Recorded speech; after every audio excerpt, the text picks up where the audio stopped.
Janvier 2013. La ligne du Blanc-Argent relie désormais à nouveau les gares de Salbris et de Valençay à la vitesse de 70 km/h après 9 mois de fermeture de la ligne pour travaux. Une ligne dont la réouverture était très attendue. La ligne du Blanc-Argent offre aux habitants de la région un mode de transport alternatif à la voiture, ferroviaire, qui présente également des caractéristiques de sécurité pour ses usagers. Elle est également un lien dans l'aménagement du territoire, puisque bon nombre de lycéens, de collégiens l'utilisent chaque jour.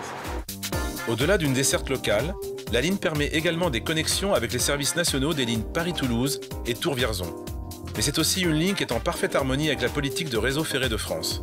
Cette ligne fait partie de la volonté de moderniser son réseau existant. Nous avons beaucoup de travaux de lignes à grande vitesse en ce moment, mais avec l'aide des collectivités, nous essayons de pérenniser le réseau existant et en particulier cette ligne.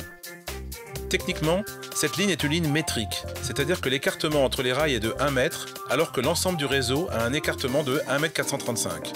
La modernisation a nécessité le remplacement de 55 km de rails et de 27 000 traverses, sans oublier l'apport de 33 000 tonnes de ballast et le confortement des ouvrages d'art. Ce projet a également été l'objet d'innovations techniques dans une logique de recherche du meilleur coût comme le réemploi de rails provenant de la ligne à grande vitesse atlantique et la mise en place d'un système d'exploitation innovant. Normalement, sur une ligne du réseau ferré national, vous devez avoir de la signalisation automatique. On avait estimé à une dizaine de millions d'euros les travaux sur cette ligne. Eh bien, on a mis en place un système d'exploitation innovant en découpant la ligne en 2 tronçons, à peu près de moitié, avec au milieu la ville de Romorantin. Et vous allez avoir une navette qui va circuler entre Romorantin et Salbris d'une part et entre Romorantin et Valençay d'autre part, sans qu'il y ait possibilité de croisement de train et donc, de fait, sans possibilité qu'il y ait de collision de trains. Ces 2 innovations ont permis de réduire fortement le coût global des travaux, puisque le devis initial, évalué à 40 millions d'euros, a finalement été ramené à 14 millions d'euros, cofinancé par le Conseil régional du Centre, Réseau ferré de France et la communauté de communes du Romorantinais. Un chantier qui a été difficile, compte tenu de la nature du terrain et des spécificités de la ligne. Les éléments particulièrement marquants du chantier sont essentiellement la plateforme, qui était une plateforme sableuse, qui a généré de nombreuses difficultés pour l'entreprise, qui n'a notamment pas pu utiliser des engins à pneus comme envisagé initialement, mais des engins à chenilles. Ce qui m'a le plus particulièrement marqué sur ce chantier, c'est la complexité due à une voie métrique et à une voie unique. C'est tout ce qui a été le travail de conception.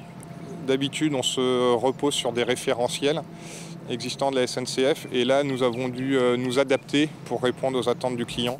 Fin 2012, une fois les travaux principaux achevés, les équipes de SNCF Infrastructure ont procédé aux vérifications techniques et aux essais préalables à la remise en service des installations de sécurité.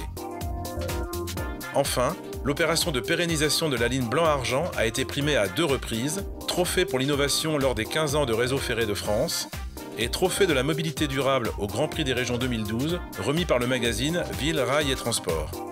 Dans les 2 cas, innovation et mobilité durable, c'est des choses qui nous tiennent à cœur et donc qui reflètent, je pense aussi, les attentes tout simplement à la fois de la société et des différents acteurs.